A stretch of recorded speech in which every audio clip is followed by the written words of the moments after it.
아들의 실종으로 2년간 무너진 채 살아가던 백만장자는 매일 자신을 잠식하는 고통 속에서 겨우 버티고 있었다. 하지만 폭풍우가 몰아치던 어느 날 밤, 한 가난한 소녀가 문을 두드리고 소년의 초상화를 가리키면서 그의 삶은 그대로 멈춰버린다. 소녀는 떨리는 목소리로 그 소년이 자신과 함께 보육원에 살았으며 그곳에는 아무도 감히 고발하지 못하는 어두운 비밀이 숨겨져 있다고 밝힌다. 그리고 그 말은 백만장자를 모든 것을 바꿀 수도 혹은 그를 완전히 파멸시킬 수도 있는 해답을 향한 필사적인 질주로 내몬다. 그해 6월의 밤, 서울에는 비가 세차게 내렸고 마치 조급한 손가락처럼 대저택의 창문을 두드렸다. 박진우는 서재에 서서 벽에 걸린 액자 속 초상화를 멍하니 바라보고 있었다. 사진 속 소녀는 헝클어진 갈색, 곱슬머리에 장난기가 빛나는 눈, 그리고 기업가에 깨어있는 모든 순간을 여전히 따라다니는 미소를 짓고 있었다. 민준, 그의 아들, 정확히 2년 3개월 17일 전에 사라진 그의 작은 민준이. 박진우는 지친 얼굴을 쓸어내렸다. 42살, 때 이르게 희끗희끗해진 머리카락, 아무리 많은 돈으로도 가릴 수 없는 깊은 다크서클. 그는 무에서 제국을 건설했고 아버지에게 물려받은 작은 건설사를 국내 최대의 시행사 중 하나로 키워냈다. 돈으로 살 수 있는 모든 것을 가졌지만 정작 가장 중요한 단 한 가지만은 갖지 못했다. 서울숲에서의 그 운명적인 오후, 박진우는 민준이를 그네에 태워주고 있다가 전화를 받았다. 긴급 상황이라고 했다. 수백억짜리 계약이 위험에 처했다는 것이었다. 그는 아들을 계속 시야에 둔 채, 혹은 그렇게 생각한 채 불과 몇 분 자리를 비웠다. 돌아왔을 때 그네는 텅 빈 채 흔들리고 있었다. 민준이는 그저 사라져 버렸다. 2년, 사설 탐정에게 쓴 돈만 200억 원, 30억 원에 달하는 현상금, 국내 모든 TV 채널에서의 캠페인, 아무것도 없었다. 구체적인 단서도, 몸값을 요구하는 전화도, 시신도 발견되지 않았다. 마치 아이가 땅으로 꺼져버린 것 같았다. 경찰은 그에게 이제 그만 잊고 받아들이라고 했다. 마치 아들이 그냥 존재하지 않게 되었다는 것을 받아들이는 게 가능한 일인 것처럼. 박진우는 위스키를 따랐다. 오늘 밤 들어 세 번째 잔이었다. 술은 더 이상 잠드는 데 도움이 되지 않았지만 적어도 길에서 민준이 또래의 아이를 볼 때마다 가슴을 찌르는 날카로운 고통을 무디게는 해주었다. 그의 아들은 이제 6살이 되었을 것이다. 글을 읽기 시작했을까? 축구를 하고 있을까? 박진우는 아들이 놓쳐버린 모든 성장 과정, 축하받지 못한 모든 생일을 상상하곤 했다. 초인종 소리가 그의 생각을 갈랐다. 박진우는 미간을 찌푸렸다. 밤 10시가 거의 다 된 시간이었다. 아무도 기다리고 있지 않았다. 인터폰을 통해 흠뻑 젖은 작은 아이의 모습을 보았다.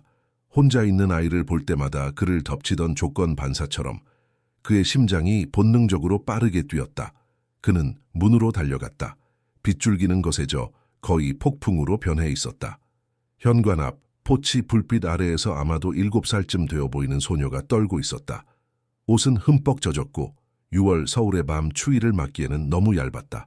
검은 머리카락이 작은 얼굴에 달라붙어 있었고 커다란 눈은 두려움과 결의가 뒤섞인 채 그를 응시하고 있었다. 부모님은 어디 계시니? 박진우가 어두운 거리를 둘러보며 물었다. 소녀는 대답하지 않고 그저 불안할 정도로 강렬한 눈빛으로 그를 계속 쳐다볼 뿐이었다. 길을 잃었니? 누구한테 전화해 줄까? 소녀는 고개를 저었다. 박진우 아저씨랑 얘기해야 해요. 아드님에 관한 일이에요. 세상이 멈춘 것 같았다. 박진우는 다리가 후들거리는 것을 느꼈다. 들어와, 어서 들어오렴. 그는 소녀를 안으로 끌어당기며 빗줄기를 막기 위해 문을 닫았다. 소녀가 거실로 가는 동안 대리석 바닥에는 물 자국이 남았다. 여기서 기다리렴. 박진우는 욕실로 달려가 부드러운 수건과 목욕 가운을 가져왔다. 돌아왔을 때 소녀는 그가 떠났던 곳에 정확히 그대로 마치 동상처럼 서 있었고 발밑에는 무릉덩이가 생겨 있었다. 그는 소녀를 수건으로 감싸주며 아이가 얼마나 마르고 연약한지 알아차렸다. 따뜻한 차를 끓여줄게. 그러고 나서 전부 말해주렴. 부엌에서 박진우는 차를 준비하며 손을 떨었다. 아들에 관해서라고 소녀는 말했다. 어떻게 아이가 무언가를 알 수 있을까? 사기일까? 지난 2년간 수십 명의 사람들이 민준이에 대한 정보를 가진 척하며 그의 절박함을 이용해 돈을 뜯어내려 했다. 하지만 아이는 한 번도 없었다. 그리고 저 소녀의 눈에는 무언가가 있었다. 진짜 무언가가. 그는 컵 2개를 들고 거실로 돌아왔다. 소녀는 어깨에 수건을 두른 채 여전히 떨고 있었다. 마시렴 몸이 따뜻해질 거야. 박진우는 가슴속의 소용돌이에도 불구하고 차분한 목소리를 유지하려 애쓰며 소녀의 맞은편에 앉았다. 내 아들에 대해 어떻게 아니? 소녀는 차를 한 모금 마시고는 뜨거워서 얼굴을 찡그렸다. 저는 그 애를 알아요. 매일 봐요. 박진우의 심장이 멎었다. 뭐라고? 어디서? 그 애가 어디 있니? 소녀는 호화로운 거실을 둘러보았다. 그녀의 눈은 그림, 값비싼 가구, 크리스탈 샹들리에를 훑었다. 아저씨 서재 좀 봐도 될까요? 거기에 그 애 사진이 있죠? 박진우는 너무 빨리 일어나서 거의 컵을 엎을 뻔했다. 오렴, 이리 오렴. 그들은 계단을 올라갔고 소녀는 페르시아 양탄자에 젖은 발자국을 남겼다. 박진우의 서재는 2층에 있었고 어두운 색의 목재와 가죽 장정의 책들로 가득한 선격이었다. 하지만 소녀는 그 어느 것에도 눈길을 주지 않았다. 그녀의 눈은 민준이의 초상화가 걸린 벽으로 곧장 향했다. 소년의 얼굴을 클로즈업한 박진우가 다시는 볼 수 없었던 그 환한 미소. 소녀는 마치 최면에 걸린 듯 사진으로 다가갔다. 바로 앞에 멈춰 서서 작은 손가락을 들어 가리켰다. 이 애예요. 이 남자애가 저랑 같이 보육원에 살았어요. 박진우는 발밑에 땅이 사라지는 것을 느꼈다. 책상에 몸을 기대야 했다. 불가능해. 확실하니? 정말 확실한 거니? 소녀가 그를 향해 돌아섰고 박진우는 그녀의 얼굴에 빗물과 섞인 눈물을 보았다. 확실해요, 아저씨. 제 옆 2층 침대에서 자요. 저희는 낡은 동에서 같은 방을 써요. 근데 거기서 이름은 민준이가 아니에요. 원장님이 다른 이름을 지어줬어요. 부모님은 이제 없고 아무도 자기를 원하지 않았다고 했어요. 박진우는 마침내 다리에 힘이 풀려 의자에 주저앉았다. 2년 동안 한국 전역과 그 너머를 찾아다녔는데 아들이 보육원에 있었다고? 어떻게 이런 일이 가능할까? 왜? 하지만 그 애는 서류가 있어. 출생증명서, 의료 기록. 어떻게 아무도 신원을 확인하지 못했지? 소녀는 손등으로 눈을 닦았다. 아무것도 기억 못해요, 아저씨. 머리에 뭔가 문제가 있어요. 원장님은 기억 상실증이라고 어릴 때 머리를 다쳤다고 했어요. 그 애는 원장님이 말해준 것만 알아요. 항상 보육원에서 살았고 아무도 없었다는 거요. 기억 상실증. 그 단어는 장송곡의 종소리처럼 박진우의 마음속에서 울렸다. 아들은 살아있었지만 그를 기억하지 못했다. 집도 부모도 이전의 삶도 기억하지 못했다. 어떻게 그 애가 누군지 알게 된 거니? 소녀는 흠뻑 젖은 낡은 바지 주머니에 손을 넣어 잡고 금빛 나는 무언가를 꺼냈다. 팔찌였다. 박진우가 눈을 감기만 해도 그 형태를 느낄 수 있을 만큼 잘 아는 아이용 신원 확인 팔찌였다. 민준이가 3살 때 이름과 비상 연락처를 새겨 선물한 것이었다. 소매 밑에 이걸 숨겨요. 소녀가 팔찌를 내밀며 설명했다. 원장님은 그 애가 이걸 가진 걸 알면 안 돼요. 예전 물건은 아무도 가질 수 없거든요. 근데 어느 날 식당 청소를 돕다가 팔찌가 떨어졌어요. 누가 보기 전에 제가 주웠어요. 이름을 읽었을 때 이해가 안 됐어요. 팔찌에 있는 이름이랑 거기서 쓰는 이름이 달랐거든요. 그래서 동네 도서관에 가서 인터넷으로 찾아봤어요.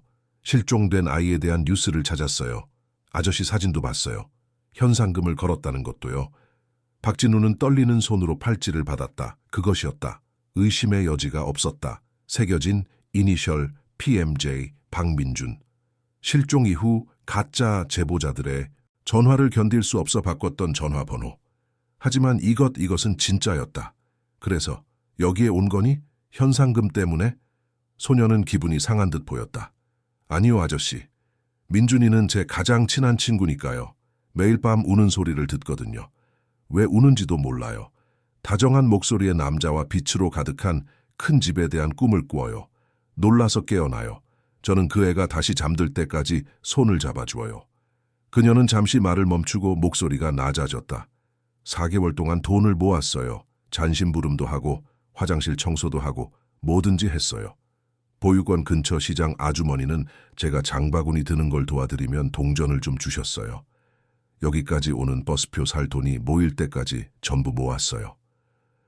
혼자 버스를 타고 왔다고? 박진우는 믿을 수 없었다. 어디서? 춘천에서요. 원장님 사무실에 있던 낡은 잡지에서 아저씨 주소를 봤어요. 부자들에 대한 잡지가 많았거든요. 외웠어요.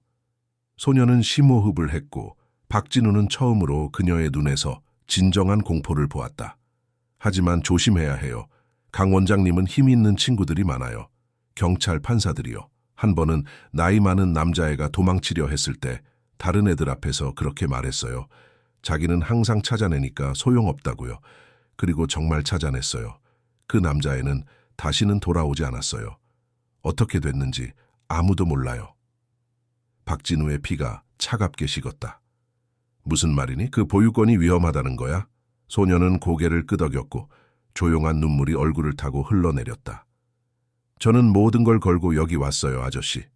제가 말한 걸 원장님이 알게 되면 저도 사라질 거예요. 하지만 더 이상 제 친구가 고통받는 걸 볼 수가 없었어요. 그 애는 아빠가 있을 자격이 있어요. 행복할 자격이 있다고요. 박진우는 소녀 앞에 무릎을 꿇고 그녀의 마른 어깨를 부드럽게 잡았다. 이름이 뭐니? 혜운이에요. 그녀가 속삭였다. 혜운아, 넌 정말 용감했어. 정말로 용감했단다. 그리고 너한테는 아무 나쁜 일도 일어나지 않을 거라고 약속할게. 넌 여기서 안전해. 그리고 우린 민준이를 다시 데려올 거야. 날 믿어도 돼. 혜운이는 무언가를 찾듯 그의 눈을 들여다보았다. 마침내 고개를 끄덕였다. 하지만 서둘러야 해요, 박진우 아저씨.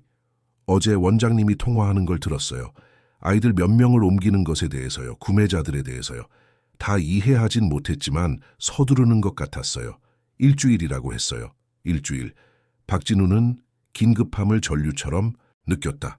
그는 일어서며 이미 누구에게 전화할지 생각하고 있었다.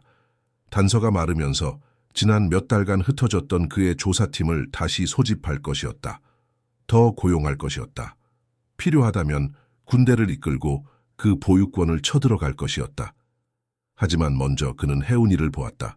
먼저 널 돌봐야지. 오늘 밤은 편안한 방에서 자게 될 거야. 이모님한테 따뜻한 음식을 준비해달라고 할게. 내일 아침 그 보육원에 대해 아는 모든 걸 나한테 말해주는 거야. 모든 세세한 것까지. 혜운이는 고개를 끄덕였고 마침내 작은 얼굴에 피로가 역력했다. 박진우는 내부 전화를 들어 집을 돌보는 가정부인 이모님을 불렀다. 그녀는 몇 분 후 나타났고 60대의 따뜻한 인상의 부인으로 박진우에게는 거의 어머니 같은 존재였다. 그녀는 흠뻑 젖고 마른 아이를 보고 눈이 휘둥그레졌다. 이모님, 이 아이는 혜운이에요. 당분간 우리와 함께 지낼 거예요. 파란색 손님방을 준비해 주시고 아이에게 따뜻한 음식을 좀 만들어 주세요. 이모님은 아무것도 묻지 않았다. 그저 부드러운 미소와 함께 혜운이에게 손을 내밀었다. 이리 오렴 아가야. 따뜻하게 해주고 맛있는 것도 먹여줄게. 그들이 떠나자 박진우는 다시 민준이의 초상화를 바라보았다. 2년의 지옥, 필사적인 수색, 잠 못 이루는 밤들. 그리고 이제 마침내 터널 끝의 빛. 친구를 구하기 위해 모든 것을 건 용감한 아이. 박진우는 전화를 들고 통화를 시작했다. 시간이 얼마든 상관없었다. 비용이 얼마든 상관없었다. 그는 아들을 되찾을 것이었다. 그리고 이번에는 그 무엇도, 그 누구도 그의 길을 막지 못할 것이었다. 바깥의 폭풍우는 더욱 맹렬하게 울부짖었지만 박진우의 내면에서는 훨씬 더 거센 결의가 타오르기 시작했다. 추격은 이제 막 시작되었을 뿐이었다. 박진우가 한숨도 자지 못한 채 새벽이 밝았다. 그는 밤새 서재에서 전화를 걸고 팀을 소집하고 계획을 세웠다. 그를 위해 일했던 최고의 사설 탐정 3명이 바로 그 순간 서울로 오고 있었다. 30년 경력의 전직 경찰청 강력계 형사 최동훈은 전구의 부산에서 도착할 예정이었다. 아동 범죄 전문가이자 법의학 심리학자인 윤서연은 광주에서 오고 있었다. 그리고 전국의 인맥을 가진 전직 국정원 요원 한태석은 이미 도로 위에 있었다. 박진우는 창밖을 내다보았다. 떠오르는 태양이 하늘을 주황색과 분홍색으로 물들이고 있었는데 어젯밤의 폭로 이후 그 색들은 외설적으로 보였다. 아들이 살아있었다. 2년간의 절망 끝에, 불가능을 서서히 받아들이던 끝에 민준이가 살아있었다. 하지만 기억을 못했다. 박진우도 민준이가 겨우 2살 때 떠나 다시는 돌아오지 않은 엄마도, 집도, 행복했던 순간들도 기억하지 못했다. 한 여자가 왜 그런 짓을 했는지 아직 이해할 수 없는 거짓말로 채워진 백지 상태였다. 문이 조용히 열렸다. 이모님이 옷장에서 찾아낸 아동용 잠옷을 입은 혜은이가 들어왔는데 너무나 작아 보였다. 그 옷은 2년 전 민준이가 돌아오리라는 희망을 품고 이모님이 사두었던 것이었다. 이제 그 옷은 민준이를 집으로 데려올 아이가 입고 있었다. 좋은 아침, 박진우가 미소를 지으려 애쓰며 말했다. 잘 잤니? 혜은이는 고개를 끄덕였지만 그녀의 눈에는 여전히 상처 입은 동물의 경계심이 서려 있었다. 꿈인 줄 알았어요. 깨어나면 다시 보육권일까봐 무서웠어요. 박진우는 가슴이 아팠다. 꿈이 아니야. 넌 여기서 안전해. 이리 와, 아침 먹자. 그러고 나서 천사원 보육권에 대해 전부 말해주는 거야. 혜은이는 그 이름을 듣고 몸을 떨었다. 그들은 이모님이 풍성하게 차린 식탁이 있는 식당으로 내려갔다. 따끈한 빵, 케이크, 과일, 주스. 혜은이는 그 모든 것을 눈이 휘둥그레져서 쳐다보았다. 마치 그렇게 많은 음식을 한 번에 본 적이 없는 것 같았다. 마음껏 먹으렴. 박진우가 그녀 옆에 앉으며 격려했다. 원하는 만큼. 혜은이는 망설이는 손길로 빵 하나를 집고 이어서 또 하나를 집었다. 처음에는 천천히 먹었지만 곧 허기가 더 크게 말했다. 박진우는 말없이 지켜보며 모든 세부 사항을 주목했다. 극심한 마름, 방치의 흔적, 누군가 들어와 이 모든 것을 빼앗아 갈 것처럼 문을 쳐다보는 방식. 혜은이가 마침내 속도를 늦췄을 때 박진우는 그녀에게 오렌지 주스 한 잔을 따라 주었다. 이제 그가 부드럽게 말했다. 나한테 전부 말해줘야 해. 처음부터.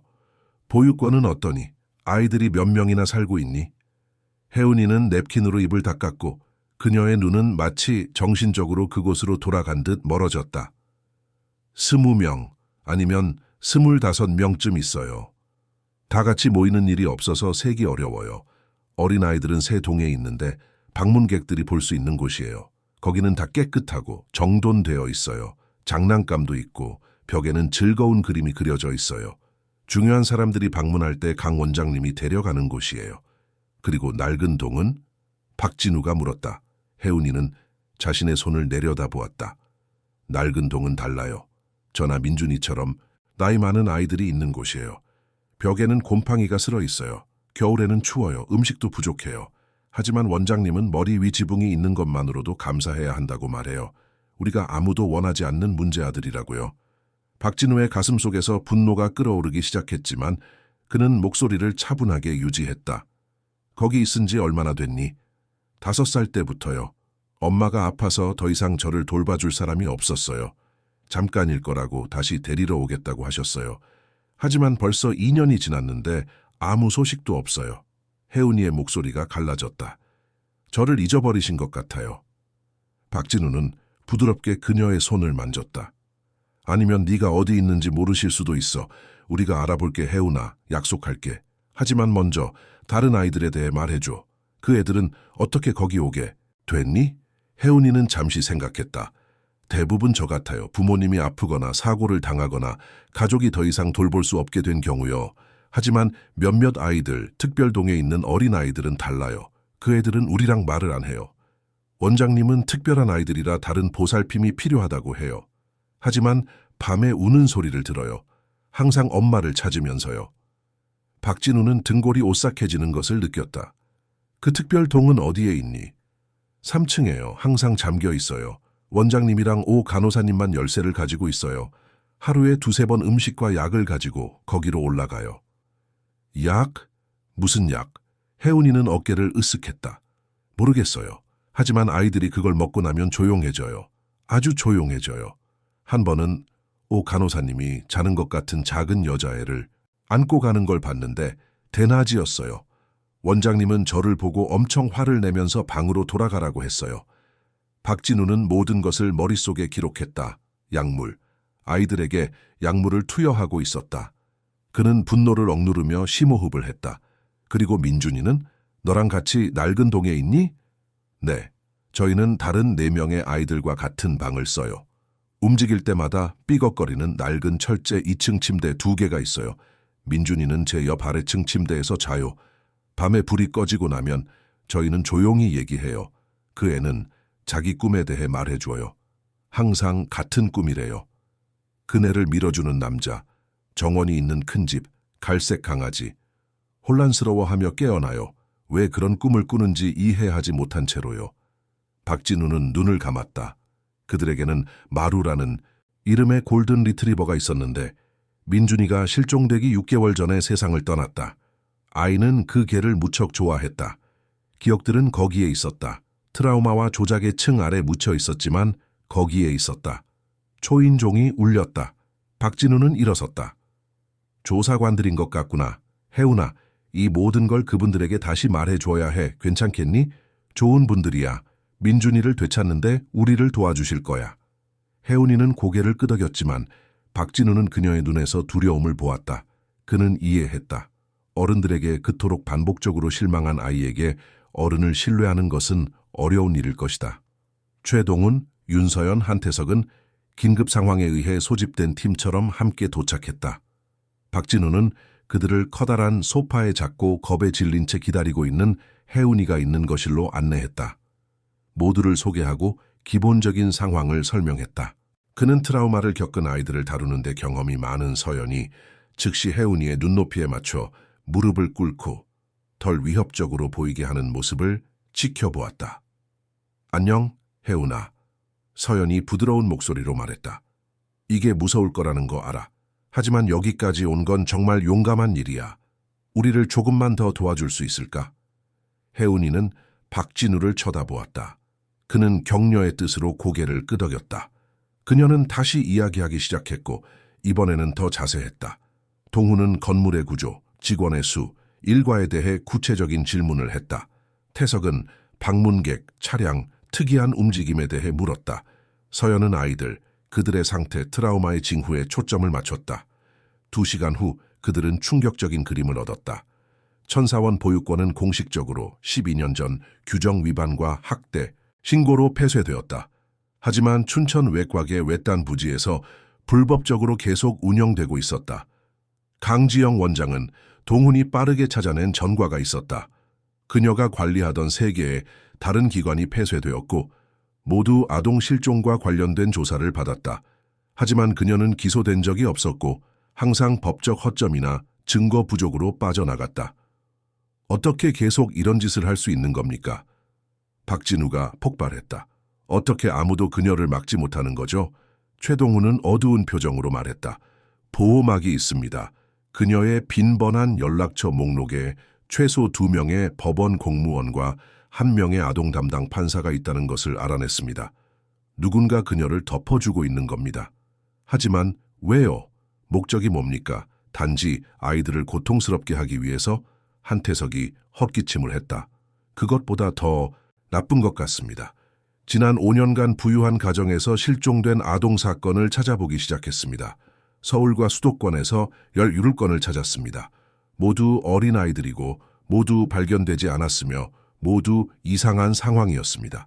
공원, 쇼핑몰, 공공장소, 그리고 이걸 보시죠. 그는 태블릿에 사진을 보여주었다. 이 중 3건에서 50대 정도로 보이는 검은 머리의 여성이 실종 직전 근처에서 CCTV에 포착되었습니다. 인상착의가 강 원장과 일치합니다. 박진우는 메스꺼움을 느꼈다. 부잣집 아이들을 납치한다고요? 하지만 왜요? 이 사건들 중 어느 것에서도 몸값 요구는 없었습니다. 윤서연이 조심스러운 목소리로 말했다. 그런 시장이 있어요, 박 대표님. 질문하지 않고 아이들을 위해 거액을 지불할 의향이 있는 사람들이요. 특히 기억을 지우고 원하는 대로 빚어내고 합법적으로 입양할 수 없거나 원하지 않는 사람들을 위한 완벽한 자녀로 만들 수 있는 어린아이들은요. 방은 침묵에 잠겼다. 혜훈이가 조용히 울기 시작했다. 박진우는 그녀를 품에 안았고 마른 작은 몸이 가슴에 기대어 떨리는 것을 느꼈다. 그 여자를 막을 겁니다. 그 여자를 막고 모든 아이들을 집으로 데려올 겁니다. 최동훈이 고개를 끄덕였다.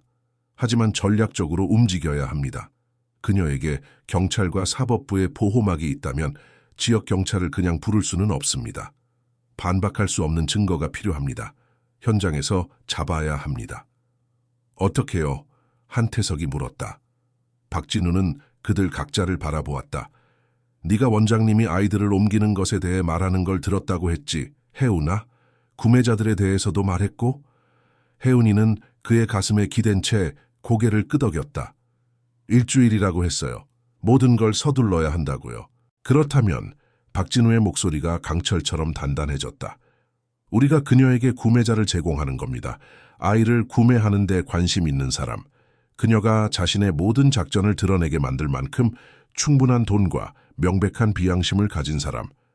최동훈이 그를 쳐다보았다. 잠입하자는 제안이십니까? 제안이 아닙니다. 그렇게 하겠다는 겁니다. 그녀는 내 아들을 빼앗아 갔습니다.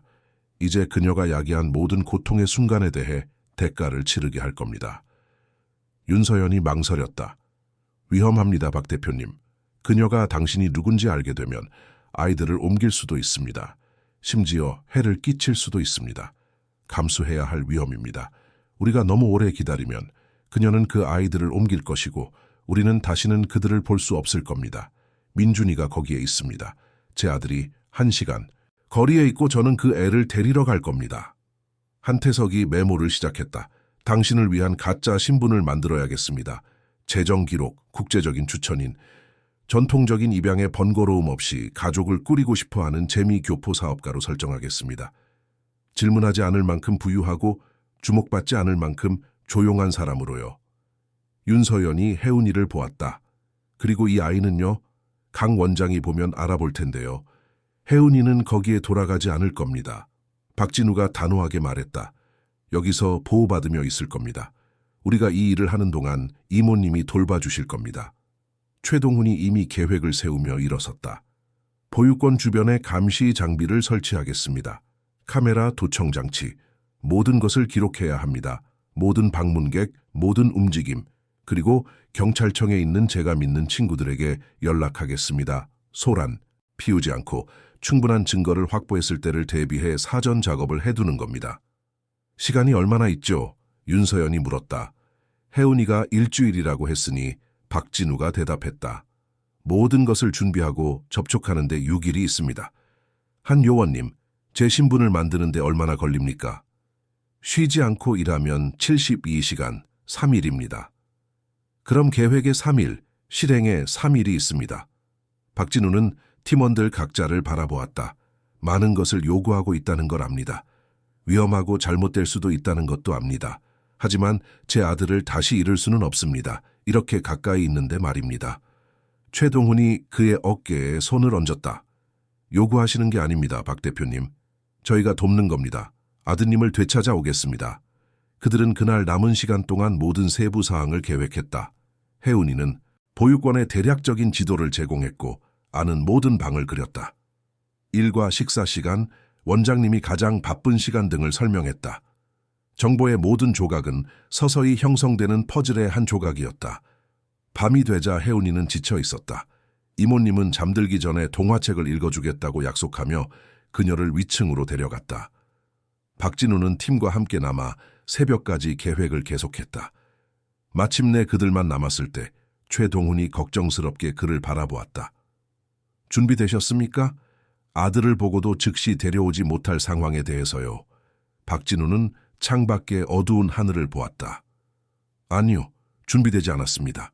하지만 그럼에도 불구하고 할 겁니다.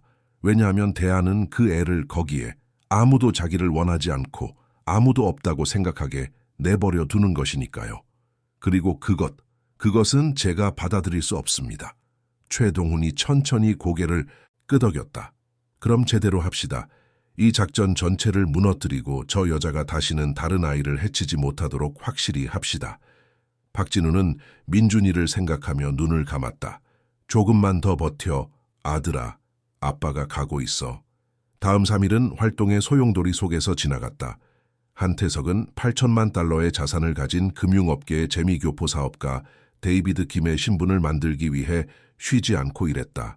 그는 완벽한 이력, 몇 년 전부터 시작된 소셜미디어 프로필, 뉴욕과 LA의 부동산 기록, 심지어 성공적인 투자를 언급하는 비즈니스 잡지 기사까지 만들어냈다. 그것은 디지털 위조의 예술 작품이었다.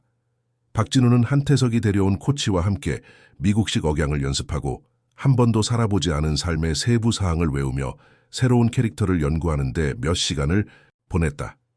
그는 눈 색깔을 바꾸기 위해 어두운 색의 콘택트 렌즈를 끼고 눈에 띄지 않는 콧수염을 붙이고 평소 스타일과 다른 옷을 입을 것이었다. 민준이를 찾는 동안 수백 개의 뉴스에 얼굴이 나왔던 한국의 사업가와는 완전히 다른 사람처럼 보여야 했다. 한편 최동훈은 보유권 주변에 감시 작전을 펼쳤다. 눈에 띄지 않는 드론과 장거리 카메라를 사용하여 그들은 장소를 지도화했다. 그것은 춘천 외곽에 있는 3층짜리 낡은 건물이었고 높은 담과 철문으로 둘러싸여 있었다. 앞쪽에 손질되지 않은 정원은 외관을 유지하고 있었지만 3층 창문은 판자로 덮여 있었다. 혜은이가 언급했던 특별 동이었다. 윤서연은 혜은이와 함께 일하며 도움이 될 만한 모든 세부 사항을 부드럽게 이끌어냈다. 그녀는 또한 납치된 아이들의 트라우마 영향에 대한 심리학적 보고서를 준비하기 시작했는데 이는 연방 당국을 개입시킬 때 결정적인 문서가 될 것이었다. 셋째 날 밤 최동훈은 전화를 받았다. 그의 정보원 중 한 명이 불투명한 금융 기록을 통해 강지영에 대한 정보를 얻어냈다. 그 발견은 충격적이었다. 지난 5년간 각각 500만에서 800만 달러에 이르는 17건의 국제 거래가 그녀의 이름으로 등록된 유령 회사와 연결된 해외 계좌를 통해 처리되었다. 돈은 사우디아라비아, 러시아, 중국, 미국 등 여러 나라에서 왔다. 17건의 거래, 17명의 아이들, 패턴은 명백했다. 생각했던 것보다 훨씬 심각합니다. 그날 밤 회의에서 최동훈이 말했다. 그녀는 단지 국내 아이들을 납치하는 것이 아닙니다. 국제적인 작전입니다. 그녀는 네트워크, 기존 구매자들 전체 시스템을 가지고 있습니다. 첫 접촉은 어떻게 합니까? 박진우가 안에서 끓어오르는 분노에도 불구하고 차분한 목소리로 물었다. 한태석이 노트북을 열었다. 데이비드 김의 이메일 주소를 만들었습니다. 보육관의 공개 주소로 사적인 입양에 대해 묻는 메시지를 보낼 겁니다. 이 암흑 세계의 사람들이 이해하는 종류의 암호화된 언어를 사용할 겁니다. 그녀는 우리가 합법적인 입양에 대해 말하는 것이 아니라는 것을 알 겁니다. 답장이 없으면요? 답장할 겁니다. 한태석이 유머 없이 미소 지었다. 그녀의 이전 거래 중 하나에 등장하는 이름, 상호 연락처에 대한 언급을 추가했습니다. 그녀의 서비스를 추천했다고 알려진 러시아 사업가입니다. 그녀가 확인하면 데이비드 김이 실존하고 돈이 있고 지불할 의향이 있다는 것을 알게 될 겁니다. 박진우는 심호흡을 했다. 그럼 하세요. 메시지를 보내세요. 한태석은 빠르게 타이핑한 후 박진우가 볼 수 있도록 화면을 돌렸다. 이메일은 신중하게 작성되었고 전문적이지만 명확한 암시를 담고 있었다.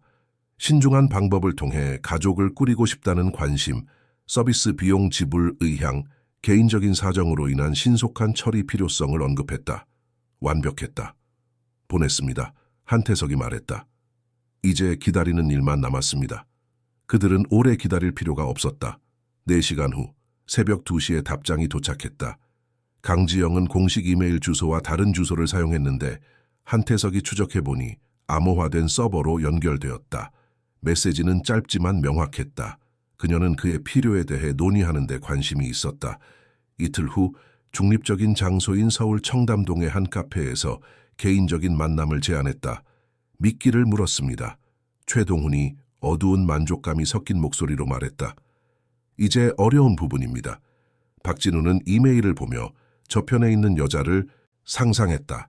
그의 아들을 훔치고 그의 삶을 파괴하고 아이들을 상품처럼 거래하는 여자. 48시간 후 그는 그녀와 마주하게 될 것이었다. 그 생각은 그를 공포와 분노로 가득 채웠다. 다음 날 박진우는 데이비드 김으로 변신했다. 콧수염은 완벽하게 붙었고 콘택트 렌즈는 그의 표정을 완전히 바꾸었다. 그는 평소 입던 것과 다른 재단의 비싼 이탈리아 정장을 입었다. 그는 억양, 매너, 심지어 걷는 방식까지 연습했다. 최동훈은 그를 비판적으로 관찰하며 그를 드러낼 수 있는 어떤 결함이라도 찾았다. 완벽합니다. 최동훈이 마침내 말했다. 친어머니도 못 알아볼 겁니다. 박진우는 거울 속 자신을 보았다. 사실이었다. 그를 마주보는 남자는 낯선 사람이었다. 이것이 다른 사람이 되어야 하는 마지막이 되기를 그는 생각했다. 이 일이 끝나면 다시 아버지가 되고 싶을 뿐이다. 혜운이가 방으로 들어와 그를 보고 문 앞에서 멈췄다. 박진우 아저씨? 그녀가 망설이며 물었다. 나야, 혜운아. 그가 돌아서서 그녀를 안심시키려 미소 지었다. 그냥 변장이야. 그녀는 7살 아이에게는 너무나 현명한 그 커다란 눈으로 그를 보았다. 그 애를 데려올 거죠? 정말로 민준이를 데려올 거죠? 박진우는 그녀 앞에 무릎을 꿇었다. 데려올 거야. 약속할게. 그리고 너, 혜운아, 너는 진짜 가족을 갖게 될 거야. 무슨 일이 있어도 다시는 그곳으로 돌아가지 않을 거야. 그녀의 눈에 눈물이 고였다. 무서워요. 뭔가 잘못되면 어떡해요? 그 여자가 아저씨를 해치면요. 잘못되지 않을 거야. 최고의 사람들이 나를 돕고 있어. 그리고 내가 하는 모든 일은 너희 둘을 안전하게 데려오는 것을 생각하며 할 거야. 그녀는 그를 꽉 껴안았다. 너무 오랫동안 안전함 없이 지낸 아이의 절박한 포옹이었다. 박진우는 그녀를 안으며 조용한 약속을 했다. 그는 실패하지 않을 것이었다. 실패할 수 없었다. 만남의 날은 흐렸고 가는 이슬비가 서울을 덮었다. 데이비드로 변신한 박진우는 약속 시간 30분 전에 카페에 도착했다. 최동훈은 길 건너 차 안에서 감시하고 있었다. 한태석은 2블록 떨어진 감시 장비가 있는 밴 안에 있었다. 윤서연은 근처 호텔에서 만일의 사태에 대비해 기다리고 있었다. 박진우는 에스프레소 한 잔을 시키고 기다렸다. 그는 들어오는 모든 사람을 살피며 인상착의에 맞는 50대 여성을 찾았다. 정확히 3시에 그녀가 도착했다. 강지영은 박진우가 상상했던 것보다 키가 작았고 검은 머리를 뒤로 단단하게 묶은 올림머리를 하고 있었다. 그녀는 안경과 전문적으로 보이려는 듯한 블레이저 정장을 입고 있었다. 하지만 박진우가 주목한 것은 그녀의 눈이었다. 차갑고 계산적이었다. 아이들을 상품으로 보는 사람의 눈. 미스터 김? 그녀가 정중한 목소리로 물으며 손을 내밀었다. 박진우는 미소를 지으며 그녀의 손을 잡았다. 강 원장님, 만나주셔서 감사합니다. 그들은 다른 손님들로부터 떨어진 구석 테이블에 앉았다. 강지영은 차를 시켰고 그녀의 눈은 박진우를 신중하게 평가했다. 그래서 그녀가 시작했다. 모스크바에 있는 저희 공동의 친구가 당신의 서비스에 대해 아주 좋게 말하더군요. 볼코프 씨는 수년간 만족한 고객입니다. 박진우는 한태석이 알아낸 이름을 사용했다. 그가 제 특별한 상황에 당신이 도움을 줄 수 있을 거라고 제안했습니다. 강지영이 고개를 갸웃했다. 그리고 그 상황이 어떤 것인지요? 박진우는 의자에 기대어 앉으며 원하는 것을 얻는 데 익숙한 남자의 자세를 취했다. 제 아내와 저는 수년간 아이를 가지려고 노력했습니다. 치료, 전문가, 아무것도 효과가 없었습니다. 아내는 깊은 우울증에 빠졌습니다. 미국의 합법적인 입양은 복잡하고 시간이 오래 걸리며 서류 작업이 많습니다. 그리고 솔직히 저희는 신중함을 선호합니다. 출신, 의료 기록, 그런 것에 대한 질문을 원하지 않습니다. 이해합니다. 강지영이 차를 한 모금 마셨다. 그리고 당신과 당신의 아내는 어떤 종류의 아이를 찾고 있습니까? 남자아이, 3세에서 5세 사이, 건강하고 명백한 문제가 없는 아이. 제 아내는 처음부터 우리 아이처럼 키울 수 있을 만큼 어린 아이를 선호합니다. 그는 잠시 멈췄다. 그리고 당연히 신중함과 신속함에 대해 충분히 지불할 의향이 있습니다. 강지영의 눈이 빛났다. 그런 일들은 시간이 걸립니다, 미스터 김. 차를 사는 것과는 다릅니다. 완벽하게 이해합니다. 하지만 당신에게는 즉각적인 자원이 있다고 들었습니다. 이미 가능한 아이들이요. 박진우는 그 제안을 공중에 띄워두었다. 강지영은 오랫동안 침묵하며 평가했다. 마침내 그녀는 앞으로 몸을 기울였다. 당신의 필요에 맞는 아이가 있을 수 있습니다. 하지만 과정은 극도의 신중함으로 처리되어야 합니다. 이런 종류의 거래를 이해하지 못하는 사람들이 많습니다. 박진우가 고개를 끄덕였다. 저는 사업가입니다, 강 원장님. 신중함의 필요성을 이해합니다. 그리고 적절하게 보상할 준비가 되어 있습니다. 우리는 100억 원에 대해 이야기하고 있습니다. 제가 제공할 특정 계좌를 통한 송금, 추적할 수 있는 흔적이 없어야 합니다. 문제 없습니다. 박진우는 목소리를 단호하게 유지했다. 언제? 가능한 선택지들을 만날 수 있습니까? 강지영이 망설였다. 카페는 점점 붐비고 있었다. 그녀는 조심스럽게 주위를 둘러보았다. 현재 당신의 기준에 맞는 3명의 아이가 있습니다. 3일 후에 통제된 환경에서 볼 수 있도록 준비할 수 있습니다. 3일이면 괜찮을 것 같습니다. 박진우는 관심 있지만 절박해 보이지 않으려 애썼다. 그 만남은 어디서 합니까? 춘천에 아주 조용한 레스토랑이 있습니다. 이런 상황에 이용하는 곳입니다. 주인은 믿을만하고 사생활의 필요성을 이해합니다. 저녁을 먹고 세부 사항을 논의하고 아이들을 잠시 볼 수 있습니다.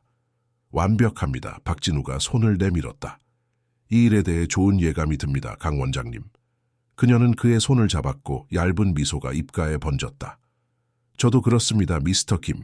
후회하지 않으실 겁니다. 그녀가 떠났을 때 박진우는 그녀를 따라가서 바로 그 자리에서 맞서고 싶은 충동을 억제해야 했다. 하지만 그는 그녀가 더 많이 자백하고 작전의 전모를 드러내게 해야 한다는 것을 알았다. 3일 후면 민준이를 볼 것이었다. 아들은 몇 미터 거리에 있을 것이고 박진우는 그저 구매 가능한 또 다른 아이인 척해야 할 것이었다. 그는 카페를 나와 최동훈이 기다리고 있는 차에 탔다. 해냈습니다. 최동훈이 태블릿을 보여주며 말했다. 전부 녹음했습니다. 선명한 오디오, 그녀가 아이들을 파는 것, 가격, 신중함에 대해 말하는 것까지요. 하지만 작전 전체를 닫기에는 충분하지 않습니다. 박진우가 말했고 그것은 질문이 아니었다. 아닙니다. 최동훈이 고개를 저었다. 그녀가 더 많이 드러내게 해야 합니다. 전체 네트워크, 구매자들, 아이들을 어떻게 구하는지. 저녁 식사 자리에서 아이들이 있는 앞에서 그녀는 더 자신감을 가질 겁니다. 더 많이 말할 겁니다. 박진우는 서울이 지나가는 창밖을 보았다. 3일, 아들을 보기까지 72시간. 그것은 그의 인생에서 가장 긴 영원이 될 것이었다. 집에 돌아왔을 때 혜운이가 문에서 그에게 달려왔다. 어떻게 됐어요? 그녀가 초조하게 물었다. 박진우는 조심스럽게 콧수염을 뗐다. 믿기를 물었어. 3일 후에 그 애를 볼 거야. 그리고 그때 그 애와 다른 모든 아이들을 집으로 데려올 거야. 혜운이는 그를 껴안았고 박진우는 책임감의 무게를 느꼈다. 이제는 단지 민준이만이 아니었다. 혜운이, 보육원의 다른 아이들, 그 여자 때문에 파괴된 모든 가족들이었다. 그는 그들 모두의 희망을 짊어지고 있었다. 그날 밤 박진우는 다시 서재로 돌아와 민준이의 초상화를 보았다. 곧이다 아들아, 곧 집에 올 거고 다시는 내 시야에서 벗어나게 두지 않을 거야. 잠들기 전에 이야기를 해주고 네가 자라는 걸 지켜보고 모든 순간에 함께 있을 거야. 조금만 더 버텨. 초상화는 대답하지 않았지만 박진우는 아들의 그려진 눈에서 다른 빛을 본 것 같다고 맹세했다. 다가올 더 나은 날들에 대한 약속. 그는 단지 불안으로 미치지 않고 다음 3일을 버텨내기만 하면 되었다. 그리고 그때 그의 세계를 훔친 악마와의 만남이 시작될 것이었다. 3일은 3년처럼 더디게 흘러갔다. 박진우는 거의 먹지도 못했고 잠은 불가능했다. 그는 최동훈, 한태석과 함께 계획을 몇 시간이고 검토하며 모든 세부 사항이 완벽한지 확인했다. 윤서연은 충분한 증거를 확보했을 때를 대비해 연방당국과 조용히 협력하며 사전 작업을 했다. 하지만 모든 것은 춘천에서의 저녁 식사에 달려 있었다. 만남의 날 아침, 박진우는 동이 트기 전에 잠에서 깼다. 그는 데이비드 킴 역할을 너무 많이 연습해서 때로는 페르소나가 어디서 끝나고 자신의 진짜 정체성이 시작되는지 잊어버릴 정도였다. 그는 다시 콘택트 렌즈를 끼고 콧수염을 붙이고 비싼 정장을 입었다. 거울 속 자신을 보았다. 오늘 내 아들을 볼 것이다. 오늘 이 악몽의 끝이 시작된다. 혜운이가 복돼서 그를 만났다. 그녀도 잘 자지 못했고 악몽이 다시 찾아왔다. 데려올 거죠? 그렇죠? 그녀가 속삭였다. 제 친구를 다시 데려올 거죠. 박진우는 그녀를 껴안았다. 그럼. 그리고 이 일이 끝나면 너희 둘은 다시는 헤어지지 않을 거야. 약속할게. 춘천까지의 여정은 긴장감이 넘쳤다. 최동훈이 운전했고 한태석은 박진우의 옷에 숨겨진 녹음 장비를 10번째 확인했다. 윤서연은 박진우가 해야 할 전략적인 질문들, 강지영이 자신의 작전에 대해 더 많이 드러내게 할 만한 것들을 복습시켰다. 레스토랑은 춘천 구도심의 조용한 거리에 거의 숨겨져 있다시피 한 곳이었다. 밖에서 보면 평범한 가족 식당처럼 보였다. 하지만 박진우는 전략적으로 배치된 보안 카메라, 짙은 색 유리창, 그리고 아마도 골목으로 통할 뒷문을 알아차렸다.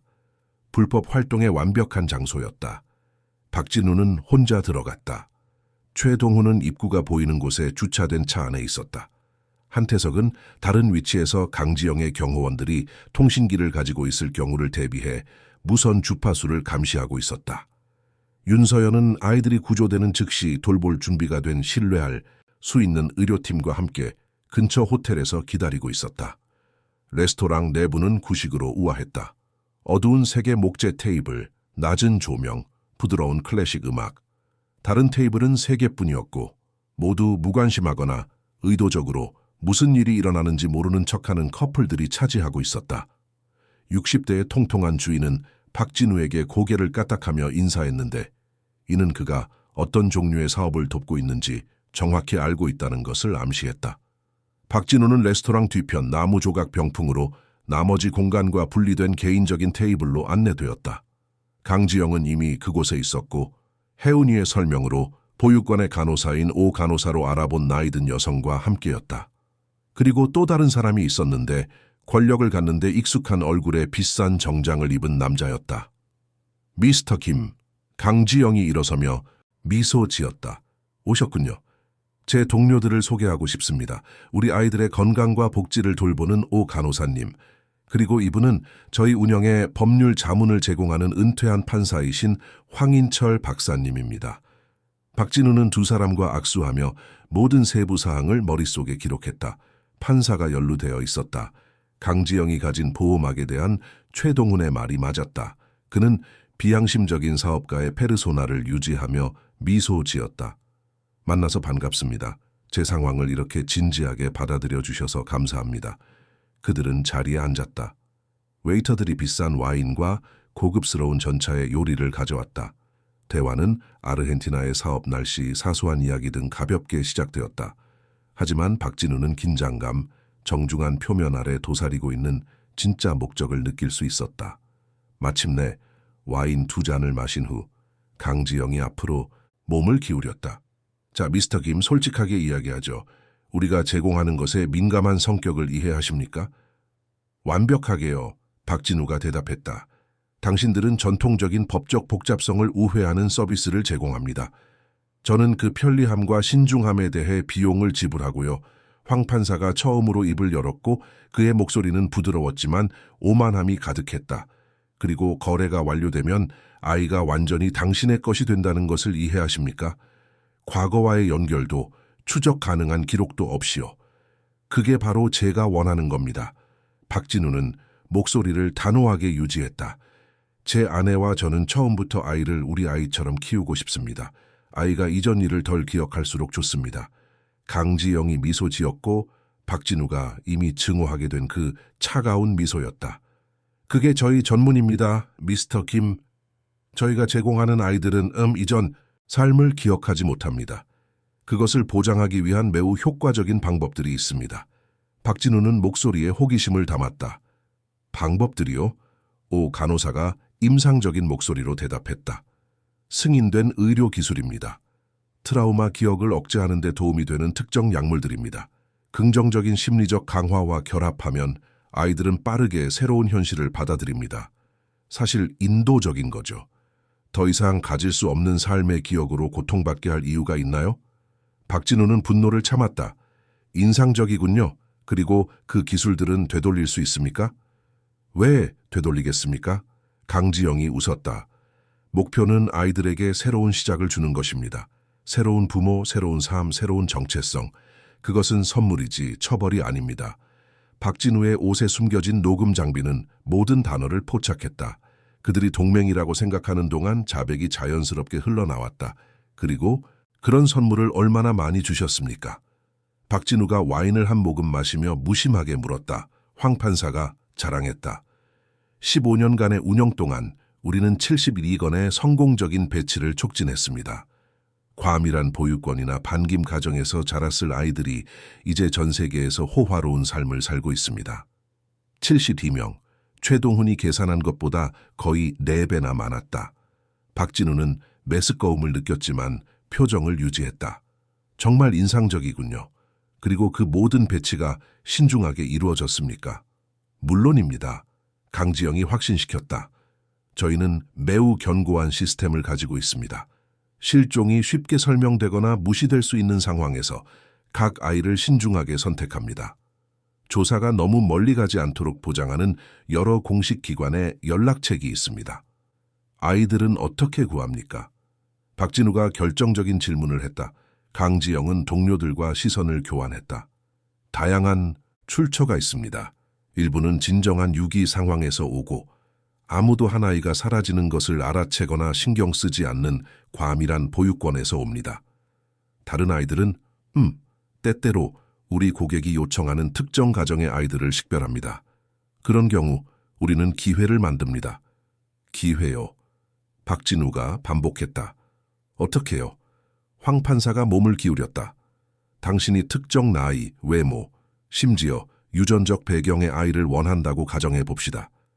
우리는 부유한 가정에서 프로필에 맞는 아이들을 식별할 수 있습니다. 일과를 연구하고 적절한 순간을 기다립니다.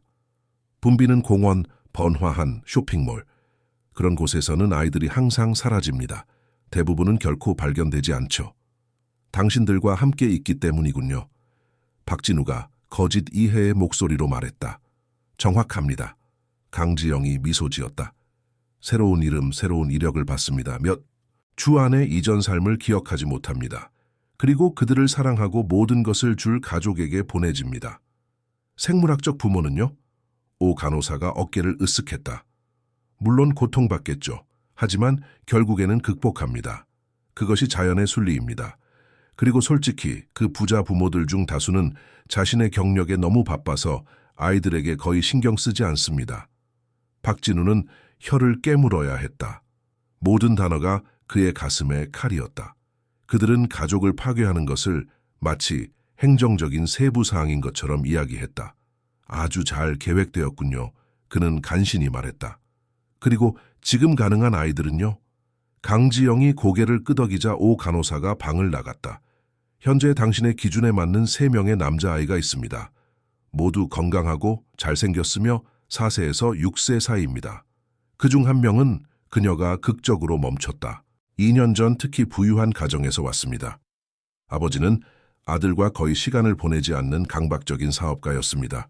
아이는 유도된 기억상실증에도 불구하고 매우 똑똑하고 뛰어납니다. 박진우의 심장이 멎었다. 그녀는 민준이에 대해 이야기하고 있었다. 그의 아들을 상품처럼 묘사하고 있었다. 그 아이가 흥미롭게 들리는군요. 그는 말을 억지로 뱉어냈다. 그 아이는 저희 보석입니다. 강지영이 동의했다. 하지만 가장 비싸기도 하죠. 그 아이에게는 특별히 150억 원입니다. 왜 더 비싸죠? 아버지가 아직도 찾고 있기 때문입니다. 아직도 현상금을 걸고 캠페인을 벌입니다. 아이를 숨기고 결코 인식되지 않도록 보장하는 데는 추가 자원이 필요합니다. 하지만 그만한 가치가 있습니다. 좋은 유전자를 가진 부유하고 교육받은 가정의 아이니까요. 문이 열렸다. 오 간호사가 3명의 아이를 데리고 돌아왔다. 모두 깨끗하지만 소박한 옷을 입고 머리는 빗겨져 있었고 눈은 감정이 비어 있었다. 박진우는 3명 모두를 보려고 애썼지만 시야는 그가 억제해야 하는 눈물로 흐려졌다. 거기에 그가 있었다. 민준. 더 크고 더 마르고 더 이상 장난기가 빛나지 않는 눈을 하고 있었다. 하지만 그의 아들이었다. 그의 아기. 검사를 위해 물건처럼 서 있었다. 이 아이들이 당신의 선택지입니다. 강지영이 마치 대리점에서 차를 소개하듯 말했다. 첫 번째는 가브리엘, 4세, 중산층 가정 출신입니다. 두 번째는 루카스, 5세, 시골 보육원에서 왔습니다. 그리고 이 아이는 그녀가 민준이의 어깨에 손을 얹었다. 준호입니다. 6세, 저희 프리미엄 상품입니다. 박진우는 떨리는 다리로 일어나 다가갔다.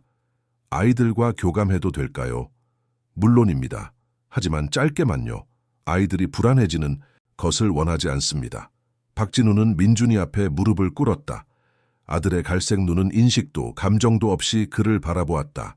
너에게 무슨 짓을 한 거니? 박진우는 절망적으로 생각했다. 안녕 준호야. 그가 부드럽게 말했다. 내 진짜 이름은 뭐니? 민준이는 마치 말해도 되는지 허락을 구하듯 강지영을 쳐다보았다. 준호예요. 그가 작고 머뭇거리는 목소리로 말했다. 항상 준호였어요. 그리고 네가 사는 곳에서 행복하니? 다시 강지영을 향한 시선. 그녀가 고개를 끄덕였다. 네, 아저씨. 강 원장님이 저를 돌봐주세요. 박진우는 소리치고 싶었고 아들을 데리고 달리고 싶었다. 하지만 그는 평정을 유지해야 했다. 강지영이 더 많이 자백하게 해서 전체 네트워크를 파괴할 충분한 증거를 제공하게 해야 했다.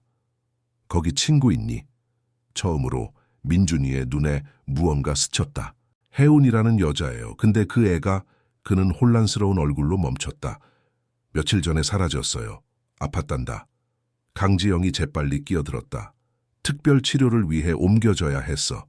그런 건 걱정할 필요 없어, 준호야. 민준이는 고개를 끄덕였지만 박진우는 그의 눈에서 의심을 보았다. 아들의 어떤 부분, 조작의 층 아래 묻힌 부분이 여전히 의문을 제기하고 있었다. 여전히 무언가 잘못되었다고 느끼고 있었다.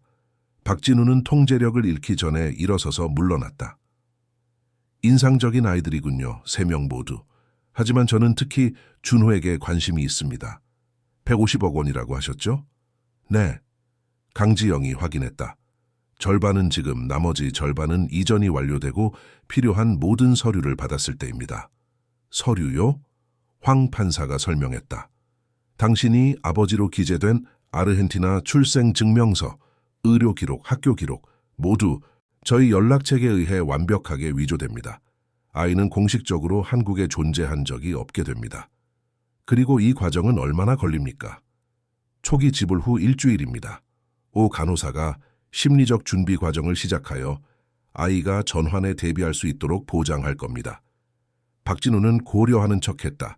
그들이 머무는 곳을 볼 수 있을까요? 이전까지 시설이 적절한지 확인하고 싶습니다. 강지영이 망설였다. 그건 이례적인 일입니다. 150억 원에 대해 이야기하고 있습니다. 박진우가 압박했다. 시설을 볼 권리가 있다고 생각합니다. 황 판사가 개입했다. 짧은 방문은 주선될 수 있습니다. 내일 밤 움직임이 적을 때요. 하지만 혼자 오셔야 합니다. 미스터 김. 그리고 일단 위치를 알게 되면 거래에 전념하게 된다는 것을 이해하셔야 합니다. 그냥 포기할 수는 없습니다. 박진우가 고개를 끄덕였다. 완벽하게 이해합니다.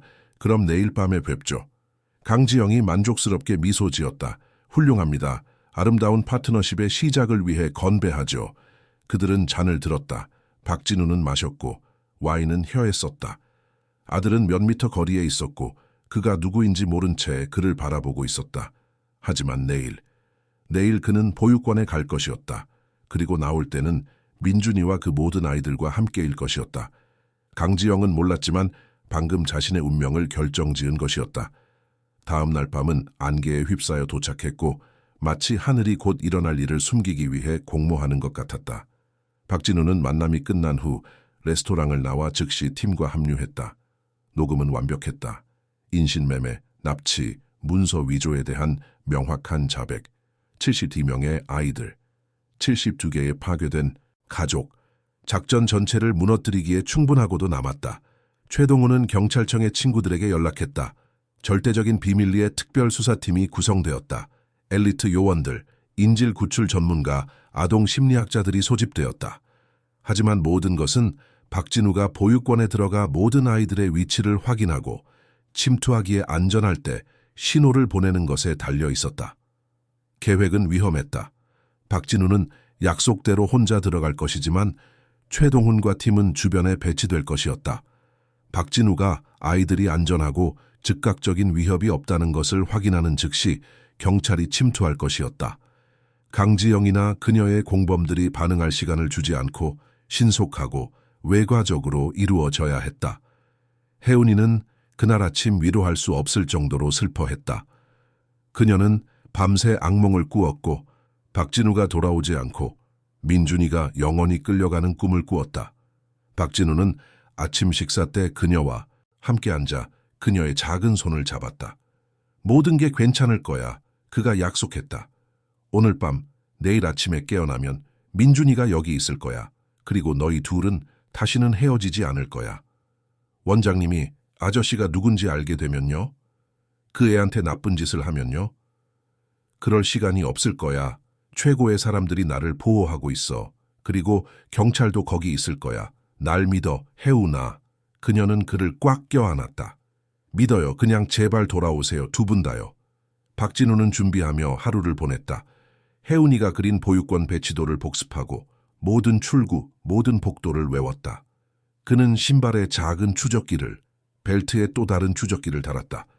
최동훈에게 모든 것을 전송할 거의 보이지 않는 마이크를 착용했다. 만약 뭔가 잘못되면 강지영이 그가 누구인지 알아채면 팀은 즉시 알게 될 것이었다.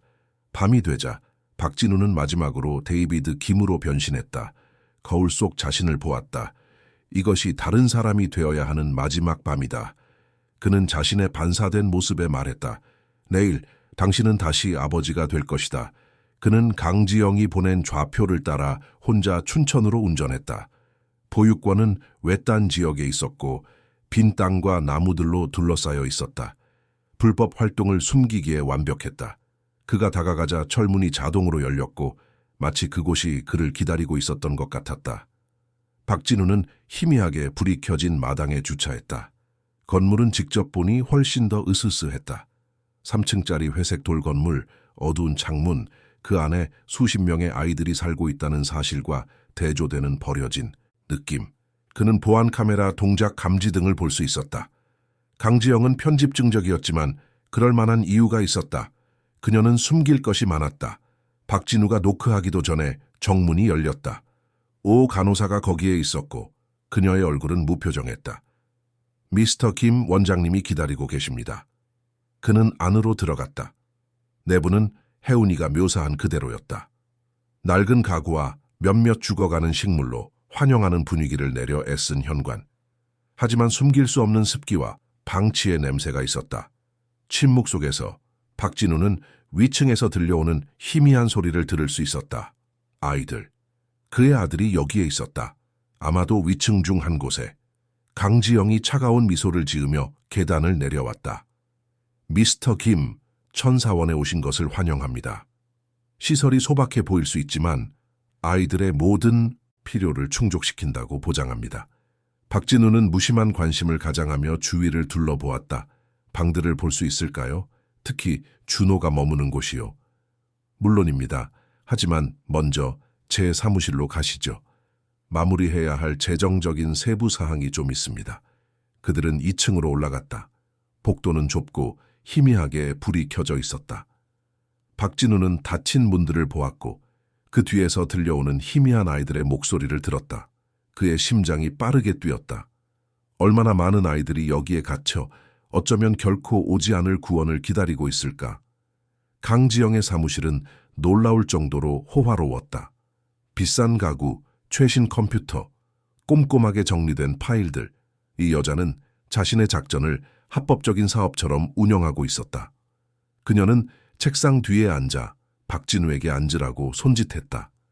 지금 50억 원입니다. 그녀가 서두 없이 말했다.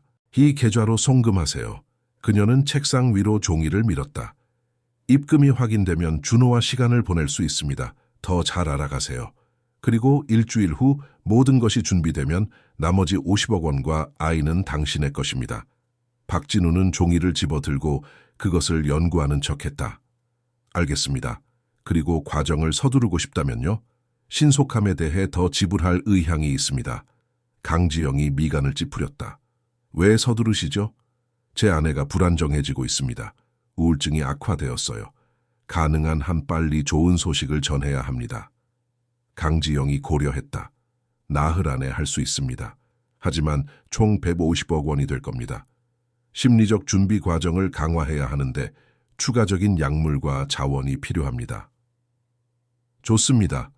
박진우가 고개를 끄덕였다. 이번 주 안에 이 일이 마무리되길 바랍니다.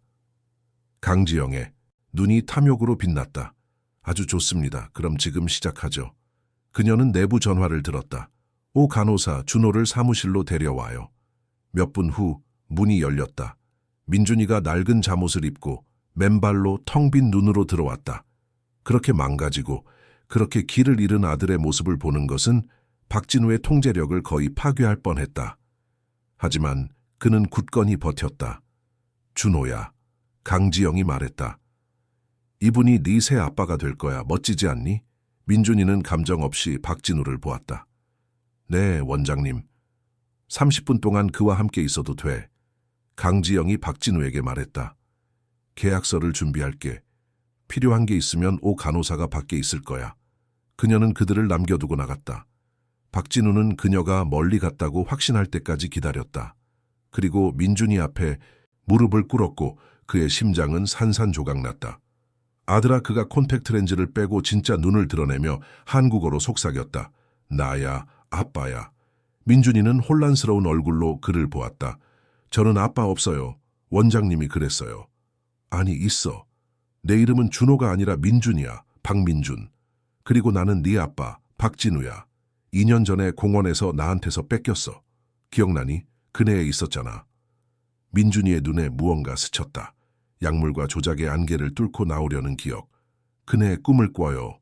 그가 천천히 말했다. 그리고 저를 밀어주는 남자. 그 남자가 아빠예요? 박진우의 얼굴에 눈물이 흘렀다. 그래, 내 아들, 나야. 그리고 오늘 널 집으로 데려갈 거야.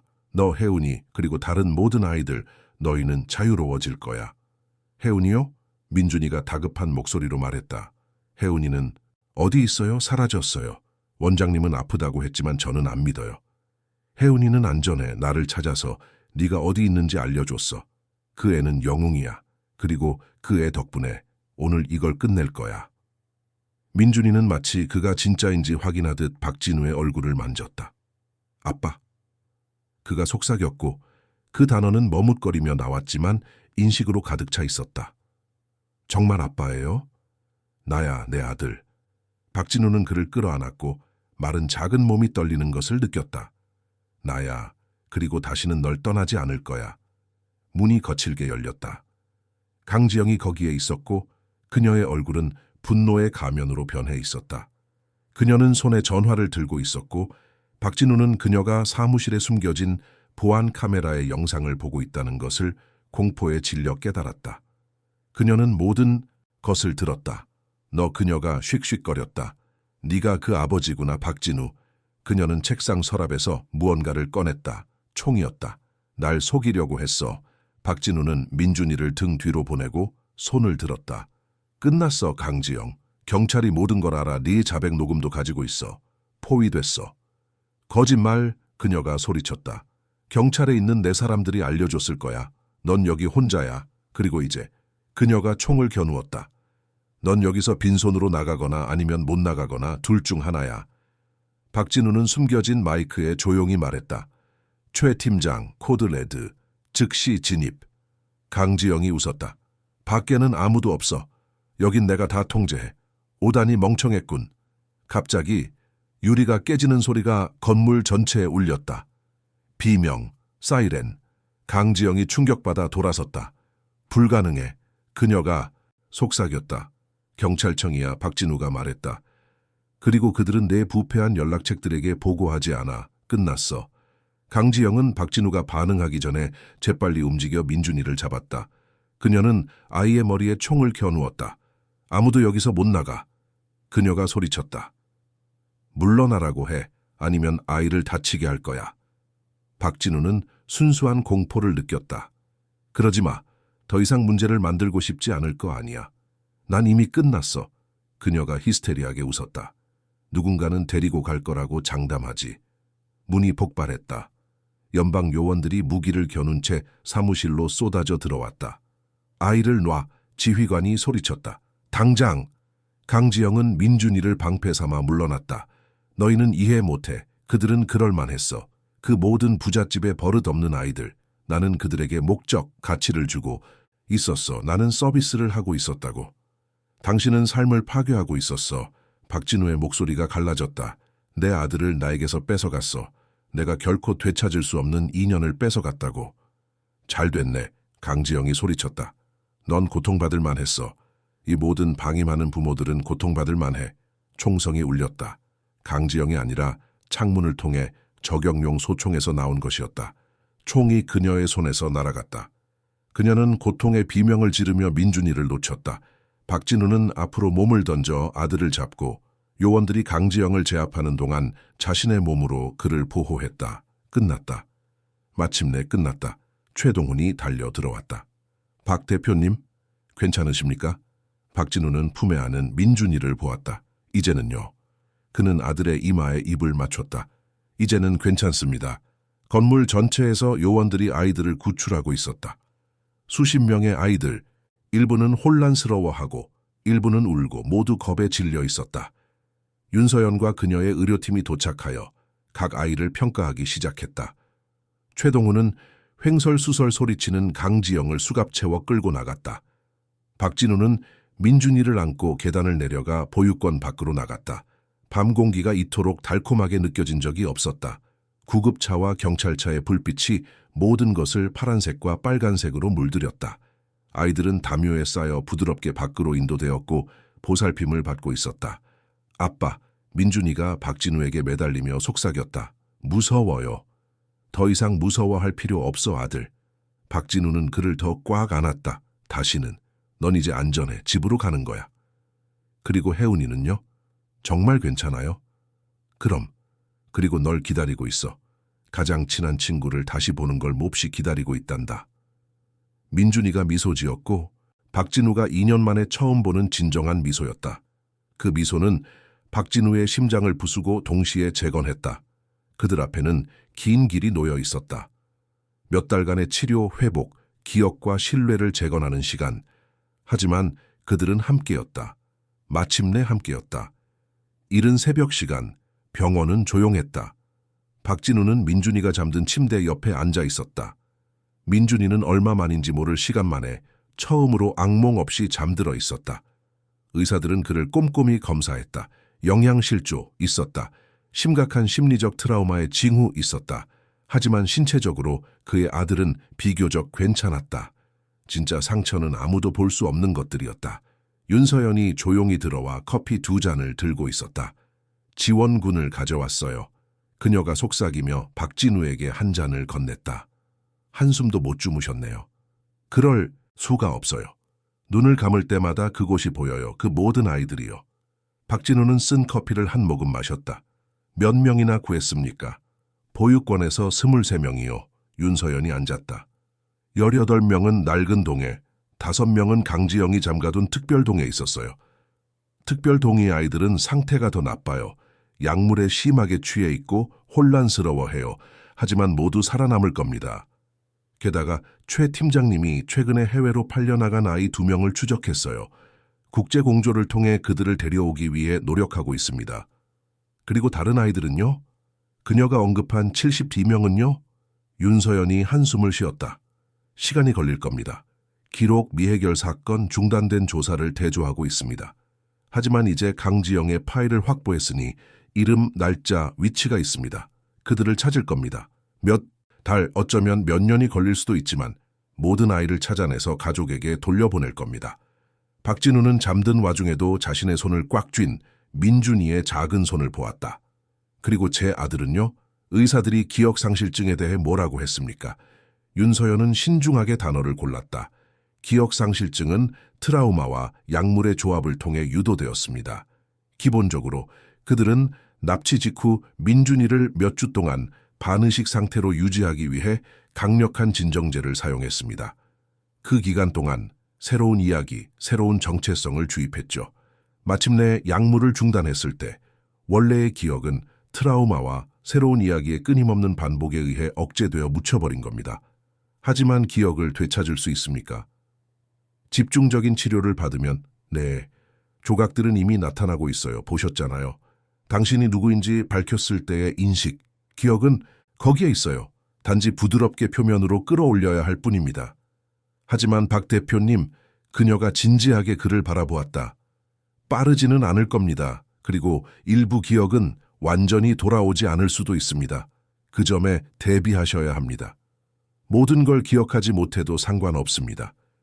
박진우가 민준이의 머리카락을 쓰다듬었다. 그 애가 여기 있고 안전하다는 것만이 중요합니다. 나머지는 우리가 함께 다시 만들면 됩니다. 문이 열렸다. 최동훈이 들어왔고 박진우만큼이나 피곤해 보였다. 소식 있습니다. 강지영이 입을 열고 있습니다. 이름, 위치, 모든 것을 털어놓고 있습니다. 끝났다는 걸 알고 더 낮은 형량을 협상하려는 것 같습니다. 그리고 판사는요? 간호사는요? 모두 체포됐습니다. 최동훈이 만족스럽게 미소 지었다. 황인철은 특히 겁에 질려 있습니다. 존경받는 판사가 아동 인신매매에 연루되다니 그는 남은 평생을 감옥에서 보내게 될 겁니다. 간호사도 마찬가지입니다. 그리고 강지영의 급여 장부에 있던 부패한 공무원 3명을 더 찾아냈습니다. 작전 전체가 무너지고 있습니다. 혐의가 몇 개나 됩니까? 강지영은 100개가 넘는 혐의를 받고 있습니다. 인신매매, 납치, 문서 위조, 조직범죄, 미성년자 부패. 그녀는 다시는 햇빛을 보지 못할 겁니다. 최동훈이 잠시 멈췄다. 다른 것도 있습니다. 언론이 알아냈습니다. 이야기가 모든 신문에 실렸습니다. 백만장자 사업가, 아들 구하기 위해 인신매매 조직에 잠입. 이제 국민적 영웅이 되셨습니다. 박진우가 얼굴을 찡그렸다. 영웅이 되고 싶지 않습니다. 단지 제 아들을 되찾고 다른 모든 아이들이 집으로 돌아가길 바랄 뿐입니다. 결국에는 몇 가지 성명을 발표하셔야 할 겁니다. 하지만 당분간은 병원에서 언론을 맡고 있습니다. 중요한 것에 집중할 시간이 있습니다. 몇 시간 후 민준이가 깨어났을 때 박진우는 거기에 있었다. 아이는 눈을 떴고 잠시 방향을 잃었다가 박진우에게 초점을 맞추고 미소 지었다. 박진우가 2년 동안 보지 못했던 그 진심 어린 미소. 안녕 아빠? 민준이가 말했고 그 단어는 이번에는 더 자연스럽게 나왔다. 안녕 아들, 기분은 어떠니? 이상해요. 민준이가 침대에 앉았다. 머리가 혼란스러워요. 2가지 이야기가 섞여 있어요. 원장님이 하던 이야기랑 더 오래되고 더 진짜 같은 다른 이야기요. 오래된 이야기가 진짜야. 박진우가 부드럽게 설명했다. 내 대한 이야기, 우리 집에 대한 이야기, 네가 그림 그리는 걸 얼마나 좋아했고 마루라는 이름의 강아지가 있었다는 이야기. 마루 기억나니? 민준이가 눈을 감고 집중했다. 큰 게요, 갈색. 제 얼굴을 핥고 저를 웃게 만들었어요. 바로 그거야. 박진우는 희망이 피어나는 것을 느꼈다. 기억하고 있구나, 아들. 조금씩, 하지만 기억하고 있어. 그리고 엄마는요? 민준이가 물었다. 엄마는 어디 있어요? 박진우는 망설였다. 내 엄마는 네가 어릴 때 우리를 떠났어. 가버리고 돌아오지 않았지. 우리 둘뿐이야. 하지만 이제 그가 미소 지었다. 우리는 셋이 될 거야. 왜냐하면 널 보고 싶어하는 아주 특별한 사람이 기다리고 있거든.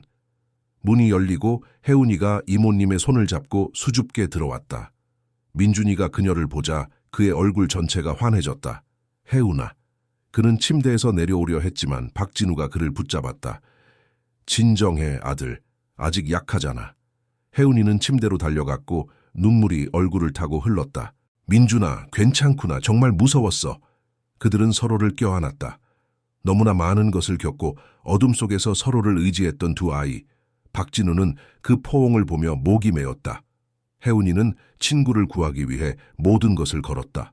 그녀는 세상이 줄 수 있는 모든 좋은 것을 받을 자격이 있었다. 네가 날 구했어. 민준이가 말했다. 박진우 아저씨가 네가 자기를 찾아서 내가 어디 있는지 알려줬다고 했어. 당연히 말했지. 혜운이가 눈을 닦았다. 넌 내 가장 친한 친구잖아. 널 거기에 내버려 둘 수는 없었어. 박진우는 혜운이의 어깨에 손을 얹었다. 그리고 이제 너희 둘은 진짜 가족을 갖게 될 거야. 함께. 네가 원한다면. 혜운아, 나는 너를 공식적으로 입양하고 싶어. 너는 내 딸이 되고 민준이는 내 오빠가 되는 거지. 혜운이는 눈이 휘둥그레져서 그를 보았다. 정말요, 제 아빠가 되고 싶으세요? 정말이야. 너는 내가 만난 가장 용감한 사람 중 하나야, 혜운아. 네 아빠가 되는 건 영광일 거야. 그녀는 그의 품에 뛰어들어 흐느꼈다. 항상 다시 아빠를 갖고 싶었어요. 그리고 가족을요. 진짜 가족을요. 민준이가 그녀의 손을 잡았다. 이제 생겼네. 우리는 영원히 남매가 될 거야. 다음 며칠은 활동의 소용돌이였다. 윤서연은 민준이와 집중적인 치료를 시작했고 더 이상의 트라우마를 유발하지 않으면서 기억을 파헤치는 데 도움이 되는 부드러운 세션이었다. 일부 기억은 생생하게 돌아왔다. 마루가 태어난 날, 초콜릿 케이크가 있던 생일 파티, 공원의 그네. 다른 기억들은 희미하게 남아있었고 어쩌면 결코 완성되지 않을 조각들이었다. 혜은이는 자신의 치료 세션을 시작하여 2년간의 방치와 두려움의 트라우마를 다루었다. 하지만 그녀는 또한 박진우의 집의 안전함 속에서 꽃을 피웠고 체중이 늘고 매일 더 많이 웃었다. 이모님은 그녀를 무척 아꼈고 항상 그녀가 가장 좋아하는 음식을 만들어주고 잠들기 전에 이야기를 해주었다. 박진우는 변호사들과 협력하여 혜은이의 입양 절차를 시작했다. 그녀의 어머니가 정말로 아팠고 혼수 상태에 빠졌다가 혜은이를 합법적인 보육원이라고 생각했던 곳에 맡긴 지 6개월 후에 사망했다는 것을 알게 되었다. 혜은이에게는 다른 살아있는 친척이 없었다. 박진우는 이 사실을 그녀에게 전하며 마음이 아팠지만 혜은이는 단지 이미 마음속으로는 엄마가 돌아오지 않을 것이라는 것을 알고 있었다고 말했다. 하지만 이제 그녀에게는 새로운 가족이 있었고 그것이 중요한 것이었다. 최동훈은 강지영의 네트워크에 있는 모든 아이를 추적하는 일을 계속했다. 하나씩 가족들이 재회하고 있었다. 5살짜리 남자아이가 대전의 부모에게 돌아갔다. 4살짜리 여자아이가 스페인에서 발견되어 송환되었다. 모든 재회는 기적이었고 수년간의 절망 끝에 흘리는 기쁨의 눈물이었다. 하지만 모든 이야기가 행복한 결말을 맺지는 못했다. 일부 아이들은 너무 오랫동안 팔려나가서 원래 가족을 기억하지 못했다. 일부 가족은 슬픔의 무게에 짓눌려 해체되었고 부모는 이혼하고 형제들은 사라진 동생을 알지 못한 채 자랐다. 회복은 길고 복잡할 것이었다. 구조 3주 후 박진우는 자신의 집에서 행사를 열었다. 구조된 아이들의 모든 가족이 초대되었다. 눈물과 포옹, 공유된 이야기와 새로워진 희망의 오후였다. 아이들은 마침내 자유롭고 안전하게 정원에서 뛰어놀았다. 부모들은 그룹으로 모여 대화하며 서로가 겪은 이를 진정으로 이해할 수 있는 유일한 사람들이라는 것을 깨달으며 지원 네트워크를 형성했다. 혜은이와 민준이는 함께 놀았고 그들의 웃음소리가 정원에 울려 퍼졌다. 아들이 다시 진정으로 웃는 것을 보는 것은 박진우가 받을 수 있는 가장 소중한 선물이었다. 민준이는 여전히 때때로 악몽을 꾸었고 특정 기억에 대해 혼란스러워했다. 하지만 그는 하루하루 돌아오고 있었다. 윤서연이 박진우에게 다가왔다. 놀라운 진전을 보이고 있어요. 기억이 예상보다 빨리 돌아오고 있어요. 6개월, 어쩌면 그보다 더 빨리, 거의 완전히 회복될 겁니다. 그리고 혜은이는요? 회복력이 강해요. 납치된 것이 아니라 다른 상황 때문에 거기에 있었기 때문에 민준이보다 직접적인 트라우마는 덜 겪었어요. 하지만 여전히 방치와 두려움의 상처를 가지고 있어요. 사랑과 안정 속에서 그 아이는 잘 자랄 겁니다. 박진우는 그의 두 아이 새로 형성된 가족을 바라보았다. 세상의 모든 사랑과 안정을 그들에게 줄 겁니다. 약속합니다. 그날 밤 손님들이 모두 떠난 후 박진우는 민준이와 혜은이를 침대에 눕혔다. 그는 그들에게 용과 공주, 괴물과 맞서 싸워 이기는 영웅들에 대한 이야기를 읽어주었다. 그가 끝냈을 때 민준이가 그의 손을 잡았다. 아빠, 그가 졸린 듯 말했다. 아빠가 예전에 저한테 책 읽어주던 거 기억나요? 자기 전 이야기요. 항상 등장인물들 목소리를 재밌게 냈어요. 박진우는 눈물을 글썽이며 미소 지었다. 맞아, 아들. 매일 밤. 그리고 앞으로도 매일 밤 계속할 거야. 영원히요? 혜은이가 물었다. 영원히. 박진우가 약속했다. 너희 둘은 이제 내 가족이야.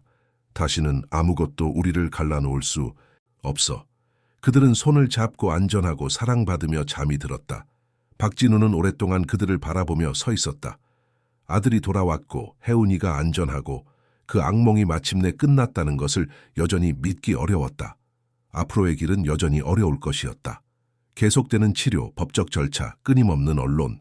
하지만 그들은 가족으로서 함께 맞설 것이었다. 최동훈이 문가에 나타났다. 박진우는 복도에서 그와 합류했다. 다른 소식 있습니까? 박진우가 물었다. 좋은 소식입니다. 5명의 아이를 더 찾았습니다.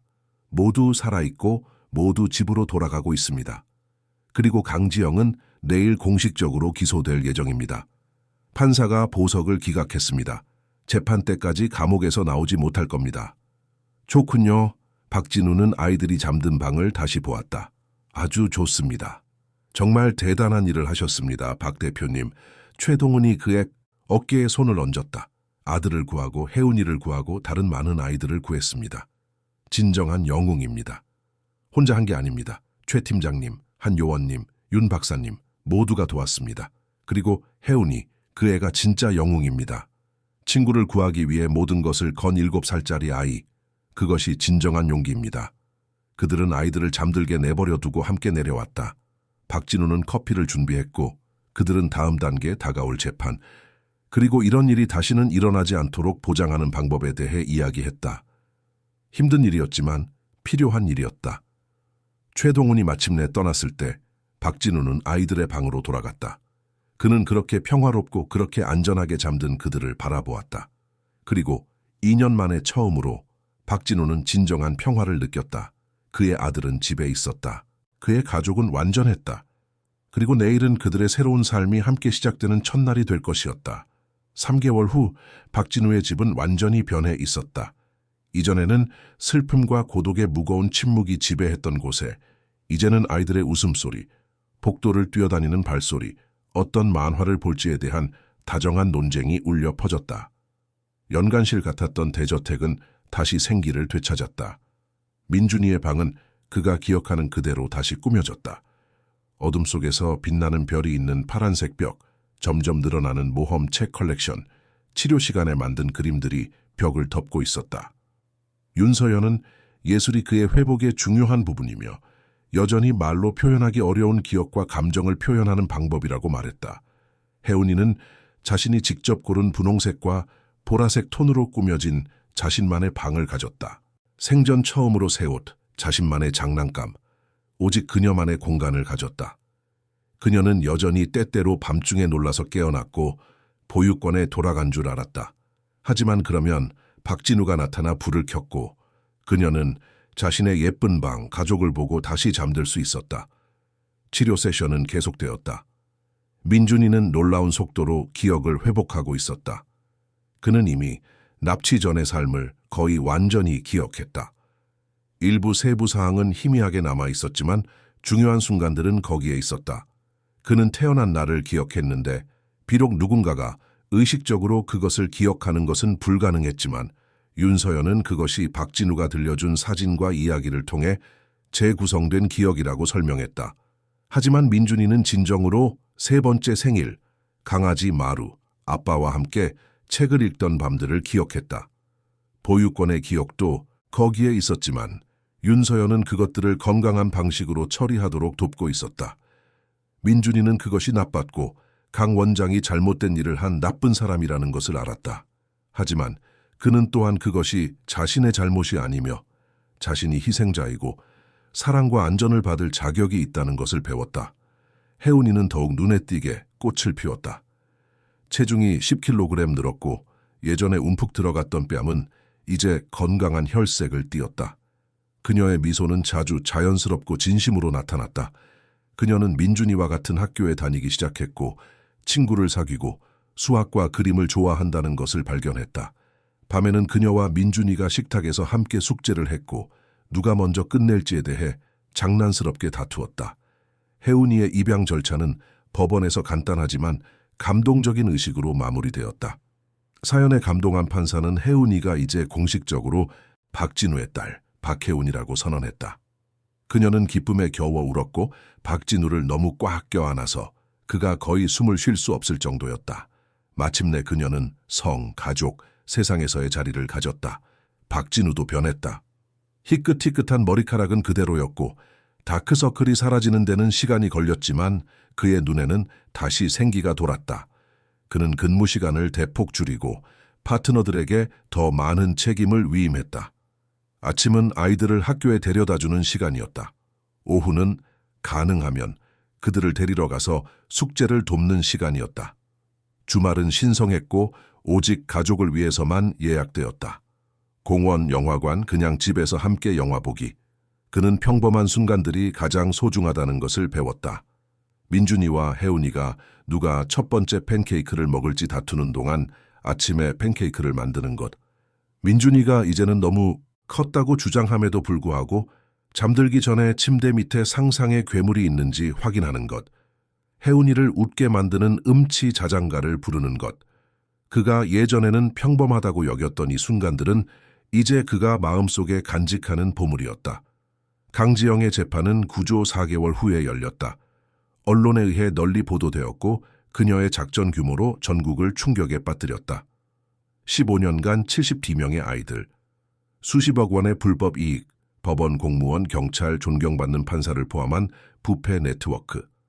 박진우는 굳건하지만 감정이 섞인 목소리로 자신의 이야기를 증언했다.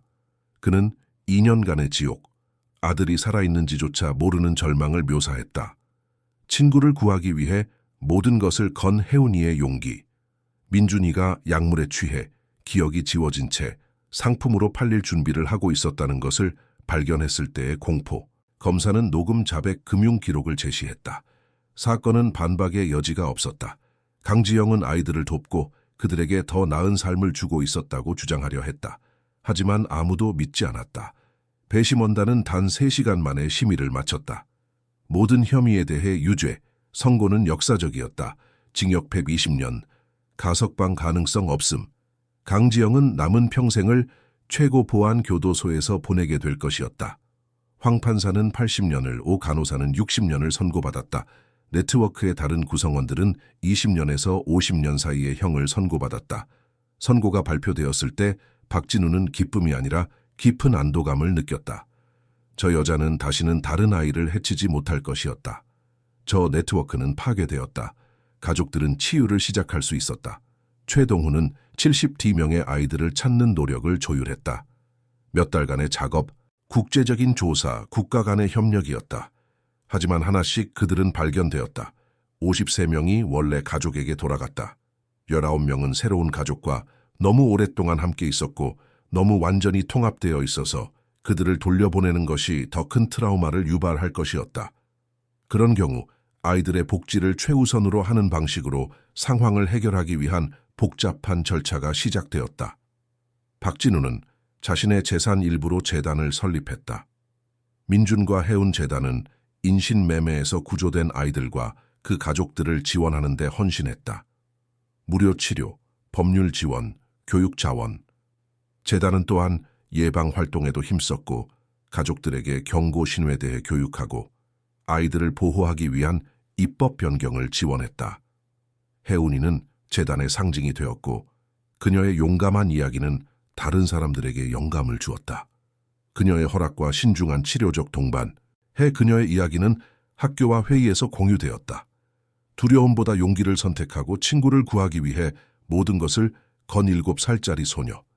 그녀는 전 세계의 아이들로부터 편지를 받았고 그들은 그녀가 자신들에게도 용감해지도록 영감을 주었다고 말했다. 민준이는 더 사적인 것을 선호했지만 재단의 일부 행사에 참여했다. 비슷한 경험을 한 다른 아이들을 보는 것은 그 자신의 치유에 도움이 되었다. 그는 혼자가 아니었다. 생존자들의 전체 커뮤니티가 있었고 함께 그들은 더 강했다. 구조 1년 후 박진우는 큰 축하 행사를 열었다. 단지 기념일을 축하하기 위해서가 아니라 삶 가족 극복을 축하하기 위해서였다. 구조된 아이들의 모든 가족이 초대되었다.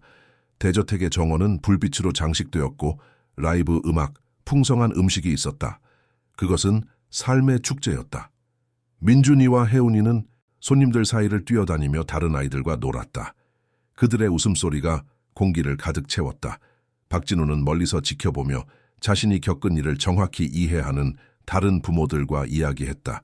그들은 공유된 트라우마뿐만 아니라 공유된 희망으로 뭉친 커뮤니티를 형성했다. 해가 지기 시작했을 때 박진우는 모두를 모았다. 그는 민준이와 혜운이를 옆에 두고 즉석에서 만든 작은 무대에 올랐다. 정원은 조용해졌고 모든 시선이 그에게 향했다. 1년 전 박진우가 감정이 벅찬 목소리로 시작했다. 저는 인간이 있을 수 있는 가장 어두운 곳에 있었습니다. 제 아들을 빼앗겼고 다시는 볼 수 없을 거라고 생각했습니다. 그때 믿을 수 없을 정도로 용감한 한 소녀가 비 오는 밤에 제 초인종을 눌렀고 모든 것을 바꾸었습니다. 그는 수줍게 미소 짓는 혜운이를 보았다. 그 아이는 제가 아무것도 없을 때 희망을 주었습니다. 제가 길을 잃었을 때 길을 주었습니다. 그리고 그 아이의 용기 덕분에 제 아들이 집에 돌아왔을 뿐만 아니라 수십 개의 다른 가족들이 재회했습니다. 박진우는 그의 두 아이를 껴안았다. 저는 이 1년 동안 많은 것을 배웠습니다. 가족은 단지 혈연이 아니라 사랑이고 헌신이고 선택이라는 것을 배웠습니다. 용기는 가장 예상치 못한 형태로 때로는 젖은 옷과 단호한 눈을 한 작은 소녀에게서 온다는 것을 배웠습니다. 그리고 가장 단순한 순간들, 아침에 팬케이크를 만드는 것, 밤에 이야기를 읽는 것이 인생의 진정한 보물이라는 것을 배웠습니다. 그는 거기에 모인 모든 가족을 보았다. 여기 있는 우리 모두는 잃는 것이 무엇인지 압니다. 아이가 사라졌을 때 열리는 구멍을 압니다. 하지만 우리는 또한 그들을 되찾는 기적도 압니다. 그리고 우리는 다른 어떤 가족도 이런 일을 겪지 않도록 보장할 책임이 있습니다. 그것이 재단이 존재하는 이유입니다. 그것이 우리가 매일 모든 아이들을 보호하기 위해 싸울 이유입니다. 정원은 박수갈채로 터져나갔다. 아이들이 부모를 껴안기 위해 달려갔다. 눈물이 흘렀지만 그것은 기쁨, 감사, 희망의 눈물이었다. 그날 밤 모두가 떠난 후 박진우는 민준이와 혜운이를 침대에 눕혔다. 그는 언제나처럼 재밌는 목소리를 내며 그들에게 책을 읽어주었다. 그가 끝냈을 때 민준이가 하품했다. 아빠, 그가 졸린 듯 말했다. 저 행복해요. 아주 행복해요. 나도 그래 아들. 박진우가 그의 이마에 입을 맞췄다. 내가 가능하다고 생각했던 것보다 더 행복해. 저도요. 혜운이가 거의 잠들며 덧붙였다. 사랑해요 아빠 사랑해 민준아. 우리도 널 사랑해 혜운아. 박진우와 민준이가 함께 대답했다. 박진우는 불을 껐고 별 모양 야간등만 빛나게 두었다. 그는 잠시 문가에 서서 아이들이 잠든 모습을 바라보았다. 영원히 잃었다고 생각했던 아들, 비범한 상황을 통해 얻은 딸, 불완전함 속에서 완벽한 그의 가족, 그는 계단을 내려가 서재에 멈춰 섰다. 민준이의 초상화는 여전히 벽에 있었지만 이제는 새로운 사진들로 둘러싸여 있었다. 공원에서 민준이와 혜운이, 소풍 간 가족 모두, 혜운이의 첫 등교일, 아이스크림을 먹으며 웃는 민준이, 포착되고 축하받는 새로운 순간들의 평생. 박진우는 사진들을 보며 미소 지었다. 그들 앞에는 아직 긴 길이 있었다. 치료는 몇 년간 계속될 것이었다. 일부 트라우마는 결코 완전히 사라지지 않을 것이었다. 하지만 그들은 함께였고 그것이 중요한 것이었다. 사랑, 결단력, 용기가 어둠을 이겼다. 그리고 계속해서 이길 것이었다. 매일매일. 이야기의 끝. 청취자 여러분, 박진우, 민준 그리고 혜운이의 이야기가 저희가 이 이야기를 전하며 느꼈던 것처럼 여러분의 마음에도 깊은 감동을 주었기를 바랍니다. 상실, 용기 그리고 재회의 이 여정은 가장 어두운 순간에도 희망과 사랑이 승리할 수 있음을 우리에게 상기시켜 줍니다.